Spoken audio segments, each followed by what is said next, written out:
Let's talk about another superhero show. But there's a twist. It's made for a more mature audience. Where have we seen this before? Maybe on the same exact streaming service. Nah, I'm just kidding. But here's my review on The Boys Season 1. Okay, that was the last one. So here's my review on Invincible Season 1. It's pretty good. How do people review a show that just came out and they only watched it once? What happened to taking some time to gather your thoughts?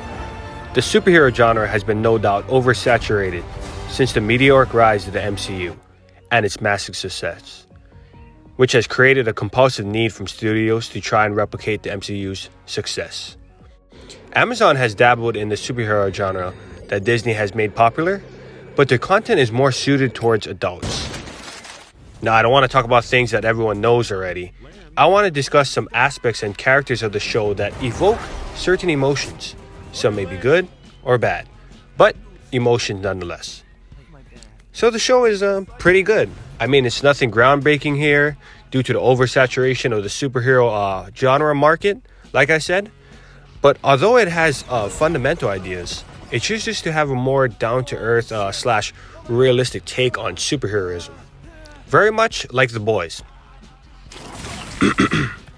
Both shows seem to take place in a world very similar to our reality, with the main question being how the world would be if superpowered individuals really existed.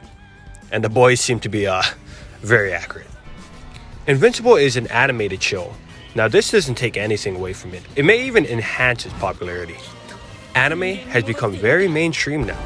Unlike in my childhood days where liking anime and cartoons was a sentence of being a loser, but those days are gone. Because anime is cool now, but I'm still a loser. Invincible is a fun show to jump into, and it has 2 more seasons on the way, so we can see a lot more of the Invincible universe, and we can start to make some prediction on what's coming next. Or you can just go read the comics, which the show has been closely following so far, story-wise. And P.S. spoilers ahead. 2 characters I want to have a chat about really interested me in different ways. And the first is Amber Bennett. She interests me because of how stupidly written she is. I've noticed that I'm not the only one with this thought. I was actually going to talk more about it, but there's a very detailed and informative video that breaks down how dumb Amber Bennett's character motivation is. Here's the video. Writing female characters, or should I say strong female characters, is very hard in today's industry because writers tend to have their personalities built on social issues going on in the world at the moment. That's let a man take credit for a woman's work. Wait, that's with everything. Never mind. But in Amber's case, they ended up having viewers like myself turn on her because of the way she handled the whole I am invincible reveal with the fact that she knew about it for a while. This was supposed to be some sort of statement that I guess was supposed to change how the typical superhero reveal thing goes, kind of like how in Spider-Man Far From Home, but it kind of doesn't click well or register well here or make any sense. This writing trope is used in a lot of superhero stories, like with The Flash and Iris. Then how could you leave me? Or the whole Civil War thing with characters blaming the hero or the heroes because their actions are affecting their lives in a negative way. It's ironic that Amber is calling Mark selfish when he's being more selfless by helping others and sacrificing his personal life. And since she knew the whole time, why is she so upset? And I'm like, ma'am, you guys have been going out for a couple months. Geesh, revealing a secret identity is pretty big. Just be happy he ended up doing it anyway, which shows how much, okay, I'm done with that. Woman, man, can't live with them, can't live without them. You love your mother, but she's more like a pet to me. Omniman is the most interesting character on Invincible. The show may be caught, but Omniman is the man I want to see all the time. This whole season, Invincible has just been getting his ass kicked by people that are way more invincibler than he is.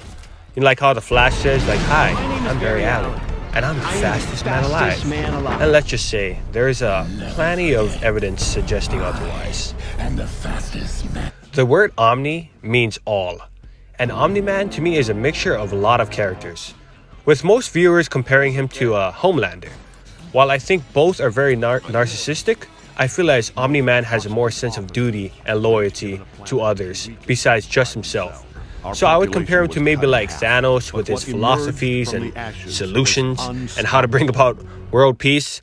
Because you murdered half the planet. A small price to pay for salvation. And I think Omni-Man is possibly more comparable to maybe like Raditz was to terminate all life on this planet. Why haven't you carried it out? or Ego with their whole universal expansion goals. It's sort of neat to see a character like Omni-Man because although we are all trying to diagnose the problem with Omni-Man and why he does what he does, we tend to forget that he's not human. So him killing a ton of people is like horrifying to us, but to him and his people, a typical Tuesday morning. I believe in our cause. J.K. Simmons is a perfect fit for the role of Omni-Man. Stephen Yeun, oh my god, I feel like I'm butchering his name, but the Glenn from Walking Dead, he sounds very convincing, especially scenes when he's getting beaten to a pulp. I wonder where he acquired such skill. Oh yeah, congrats to Glenn on his Oscar nomination for Best Actor.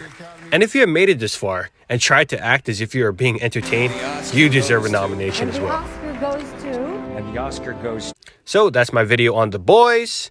I don't know if I want to make any more videos on it because I think I'm a little late to milking out, producing quality and deeply meaningful videos. But who knows? All I know that is Invincible is trash.